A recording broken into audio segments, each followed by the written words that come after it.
अस्सलामुअलैकुम भाईजान की हाल चाल ठीक हो। उम्मीद करने सारे भी ठीक हो। वेखो माशाल्लाह अपने को कट्टे आ गए ने, खूबसूरत कट्टे ने। अगर कोई भाई अपने को लेना चाहता हो इत्थे अपने को भाईजान कोई भाई कट्टा लवेगा पूरे पंजाब की डिलीवरी देवांगे फ्री, ना कोई पर्ची शुर्ची जो अक्सर भाई मंडी तो लेंदे ने उत्थे पर्ची भी ते किराया भी कम बहुत तेज़ वध जांदा कट्टा हैं। इस वजह भाई तुसीं साडे को लवो, ना पर्ची ना किराया, आपदे घर सकून नहीं ते सानू पैसे दिओ, घर बिल्कुल फ्री थोड़े पहुँच होएगी। साडे कट्टा भाईजान तोल के लवोगे तो 550 रुपये किलो देवांगे, साडे कोल आवोगे तो प्यार मुहब्बत भी करांगे।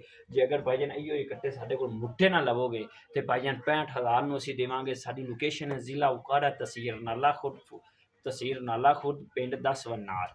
फ़ोन नंबर है 0302 59 62 432। आओ अपने को माशाल्लाह माल अच्छा तो अच्छा होगा, जिहो जिहा भाईजान तुहानूं तसल्ली होवे उहो जिहा तुसां माल लैना है। असीं ये नहीं कहना भी यह कट्टा वड्डा है, ये कड्ढ दिओ छोटा पा लो ना, जिहो जिहा तुहानूं पसंद आवेगा शाबाश। ग्रोथ करन ना जान उहो जिहा भाईजान साडे कोल